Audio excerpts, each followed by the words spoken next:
ನಮಸ್ಕಾರ, ಮನೀಷಾ ನರೇಟ್ಸ್ಗೆ ಸ್ವಾಗತ. A cousins gang on a trip ನಡೆದಿತ್ತಲ್ಲ, 2 ದಿವಸ ಮಾಡಿದ್ದೆ. ಈಗ 3ನೇ ದಿವಸ ಕಂಟಿನ್ಯೂ ಮಾಡ್ತೀನಿ. ಡೇ 3 ಶೃಂಗೇರಿ ಶಾರದಾಂಬೆಗೆ.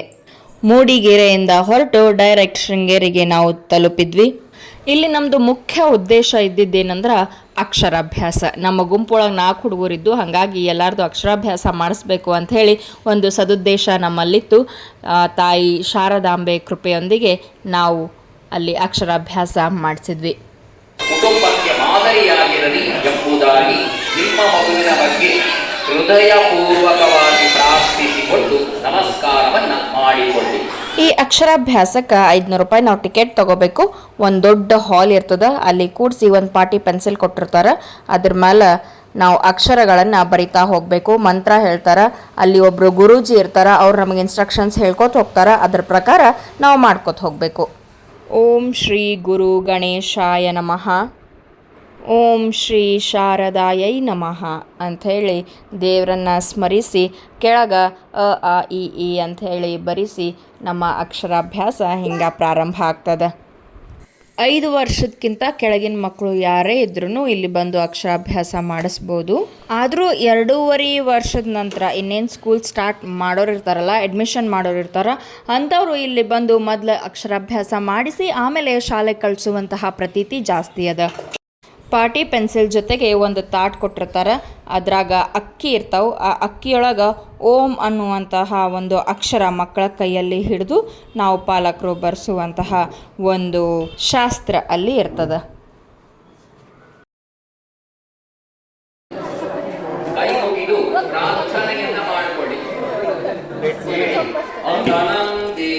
ಗಣಂದೇವಿ ಯಶೋದೇವಿ ಶುಭಾ ಮದಿಂ ದೇಹಿ ಲಕ್ಷ್ಮೀ ಶುಭಾಂ ಮಾತಃ ಸುಪ್ರಸನ್ನಾ ಚ ಭಾರತಿ ಯಾ ದೇವಿ ಸರ್ವಭೂತೇಷು ಮಾತೃರೂಪೇಣ ಸಂಸ್ಥಿತ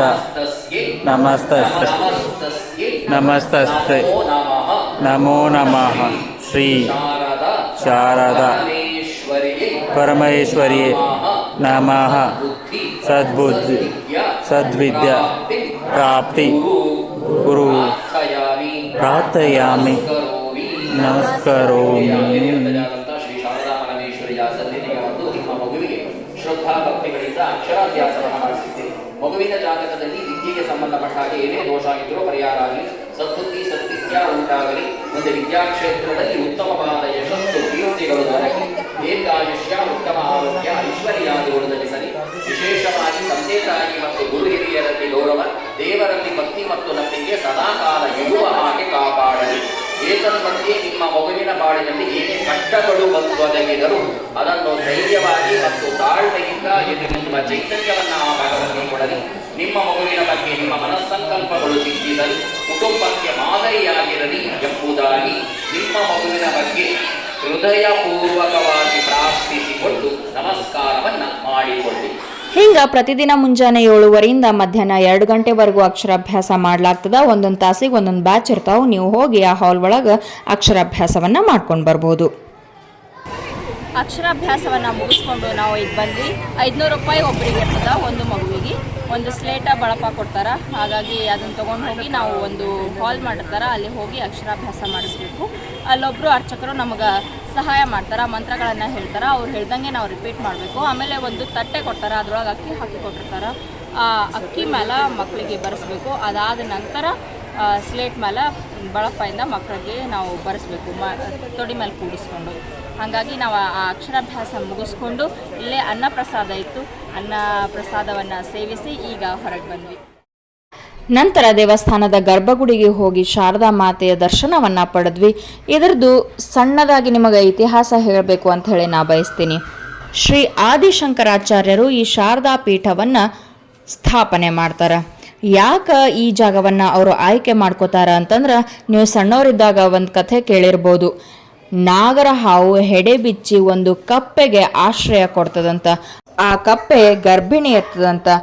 ಶತ್ರು ಆಗಿರುವಂತಹ ಕಪ್ಪೆ ಹಾವು ಸಂಬಂಧ ನೋಡಿ ಶಂಕರಾಚಾರ್ಯರಿಗೆ ಆಶ್ಚರ್ಯ ಆಗ್ತದ. ಅಂತ ಒಂದು ಪವಿತ್ರ ಸ್ಥಳ ಇದು ಅಂತ ಹೇಳಿ ತಿಳ್ಕೊಂಡು ಇದನ್ನ ಶಾರದಾ ಪೀಠವಾಗಿ ಅವರು ಮಾಡ್ತಾರೆ. ಒಟ್ಟು 4 ಪೀಠಗಳಲ್ಲಿ ಇದು ಮೊದಲನೆಯ ಪೀಠ. ಇದು 8ನೇ ಶತಮಾನದಲ್ಲಿ ಆಗಿರುವಂತಹ ಒಂದು ಘಟನೆ. ಅವಾಗ ಈ ದೇವಾಲಯ ನಿರ್ಮಾಣ ಆಯಿತು. ಮೊದಲು ಶ್ರೀಗಂಧದ ಕಟ್ಟಿಗೆಯಿಂದ ಮಾಡಿರುವಂತಹ ಮೂರ್ತಿ ಇತ್ತು. ಈಗ ಚಿನ್ನದ ಮೂರ್ತಿಯನ್ನು ಸ್ಥಾಪನೆ ಮಾಡ್ಯಾರ.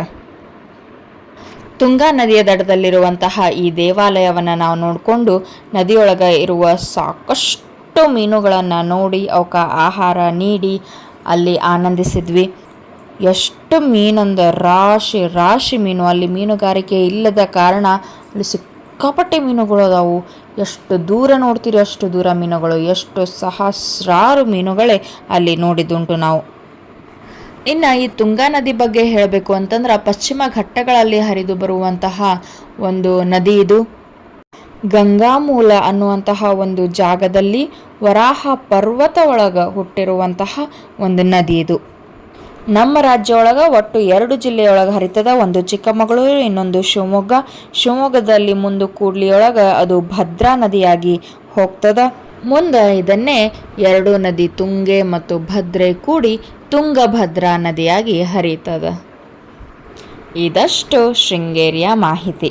ಇಷ್ಟ ಆದರೆ ಲೈಕ್ ಮಾಡಿರಿ, ಕಮೆಂಟ್ ಮಾಡಿರಿ, ಶೇರ್ ಮಾಡೋದನ್ನು ಮರಿಬೇಡ್ರಿ. ಮತ್ತು ಮುಂದಿನ ವಿಡಿಯೋ ಒಳಗೆ ಸಿಗೋಣಂತ. ನಿಮ್ಮ ಬೆಂಬಲನೇ ನನ್ನ ಹಂಬಲ ಅಂತ ಹೇಳ್ತಾ ಎಲ್ರಿಗೂ ನಮಸ್ಕಾರ.